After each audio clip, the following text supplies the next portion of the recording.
Alright, let's look at making some color, shall we?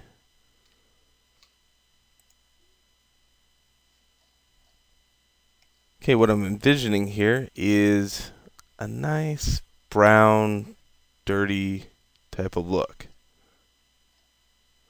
So I'm looking for something that doesn't have a lot of abnormalities in it.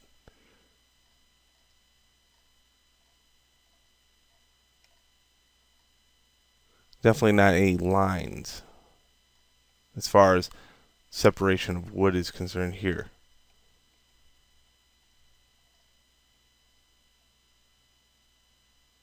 I like this, but it doesn't have a whole lot of color. So I'm going to end up with a couple different things. I'm going to end up something with, the need of color, but wood turns gray over time. So I want to kind of play upon that too.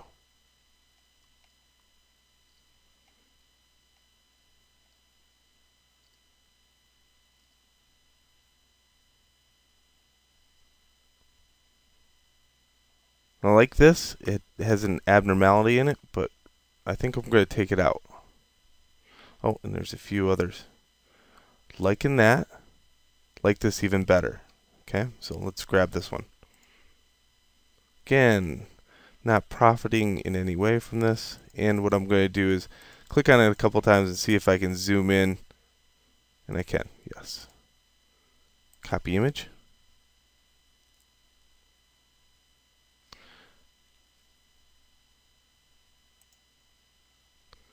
Now I want to open up a map, and I want to open up the OC map. And I'll paste this just like that. It might not be a good thing to use this one because really the OC map already has the built-in folds of the wood. So if I have this one and this one together, guess what's going to happen? It's going to look odd. So maybe I want to show that. So now I'm just concentrating really on color and a little bit of detail. So maybe this one would be better. I can zoom way in on it.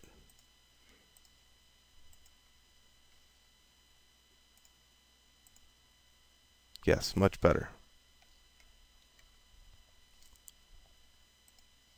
It is also very high res. Okay, let's talk about scale. So we want to scale this so that my grooves and its grooves are about the same size.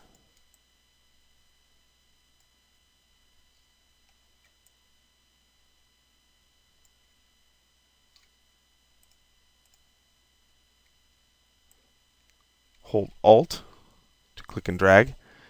And sometimes with wood, you gotta just rotate it around like this, and you get a better blend between two if you use the eraser to erase back.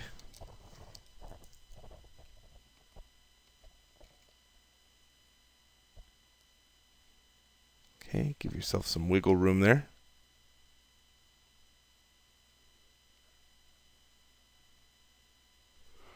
Nice. So generally I just take up the entire area, Control E to merge down, and I want to sharpen this. I feel that it's not as sharp as possible, so sharpen, smart sharpen.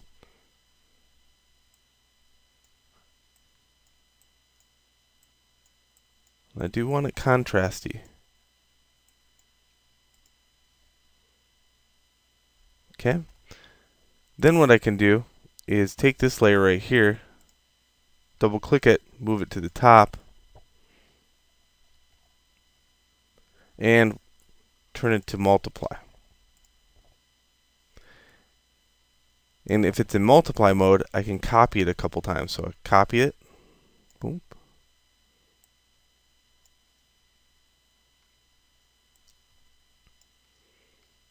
There we go. Super contrasty.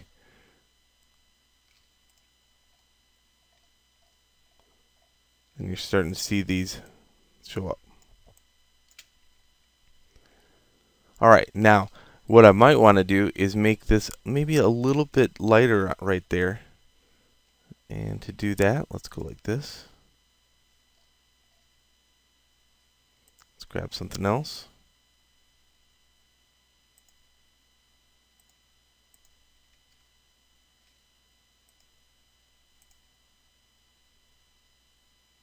Notice this turned black and white. Okay, why is that? Well, if you look at the very top, it says gray, which is, it's helped me right now because, you know, I did want that gray look, but let's go to image mode, and you'll see that this is a 32-bit channel map that I opened up. So we want to switch that over to 8 bits, don't merge, and then we also want image mode RGB color, and don't merge.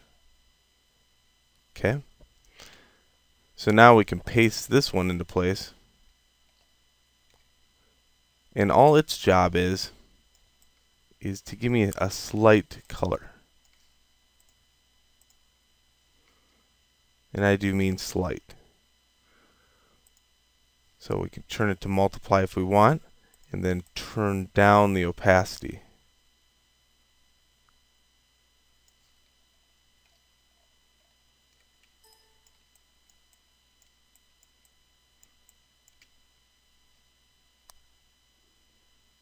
Now we could choose different ones too.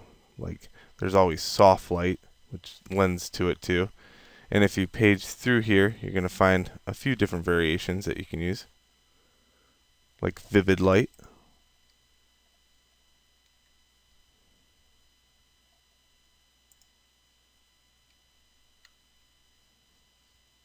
Okay.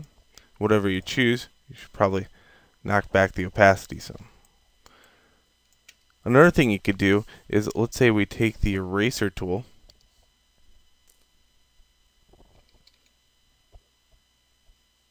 and we can overemphasize this keep out. Now, I don't like going all the way back to gray. That'd be weird, right?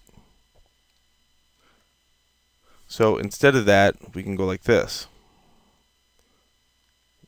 Duplicate.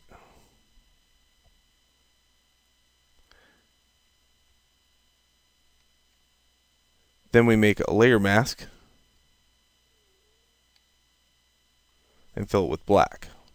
Now you can grab this little one, just grab your fill tool, fill it with black. Everything disappears until you start brushing in that area with white. So take white,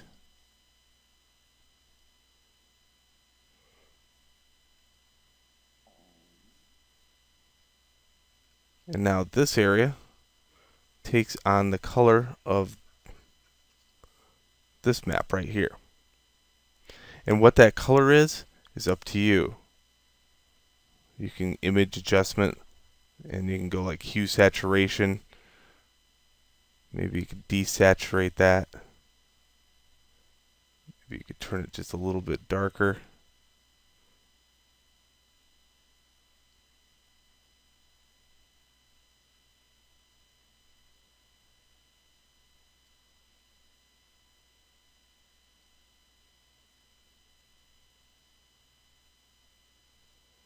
There we go. Perfect. So now what I want to do is just brush on some white in that area. Oops. Make sure you switch it back over to the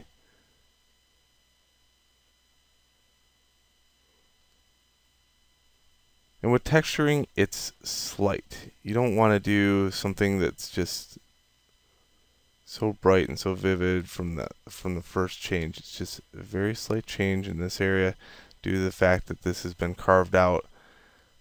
Different weather effects has happened.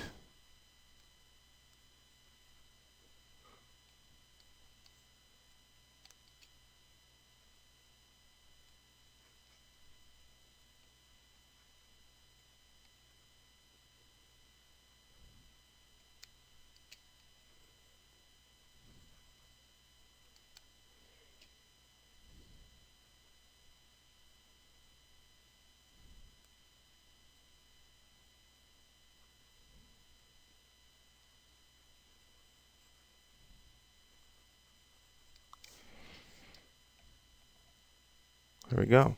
And the normal map will take care of the rest.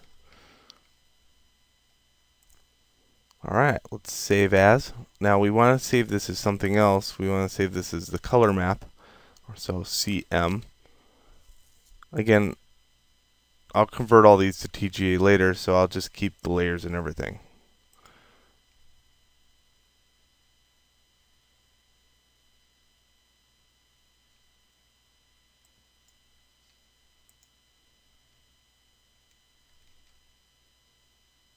Okay, let's go back to Maya. Let's go Window, Rendering Editors, Hypershade. Let's grab Textures.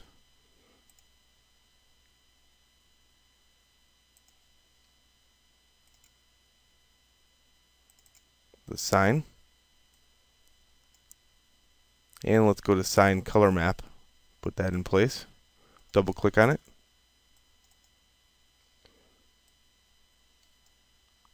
Let's find the material for it. Now, for me, I like how Mudbox brings all this stuff in. If you click on one of the actual textures, you can go here and it'll map it out for you. If you go to Materials, you can go here and it'll map out the complete tree. There's one thing I don't like is the reflection map, but I'm just going to leave it there. It's not game friendly. So for textures, middle mouse button, click and drag it over to the sphere and go to color.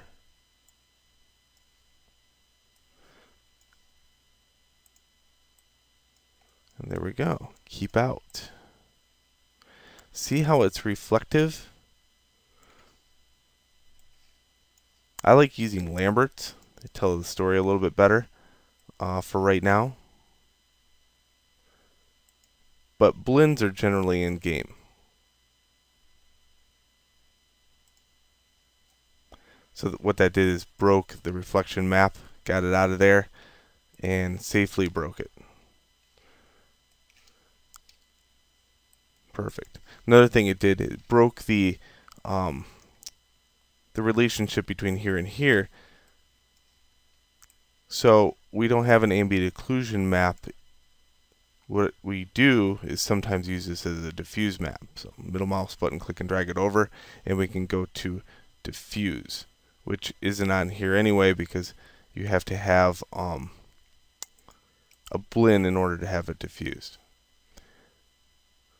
For me, using the UDK, I generally use a normal map and a color map, and I don't use too often the ambient occlusion.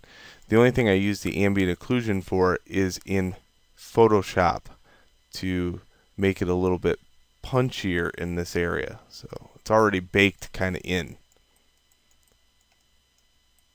That's pretty good. I mean, I can get the red up on there. And how many polys is that?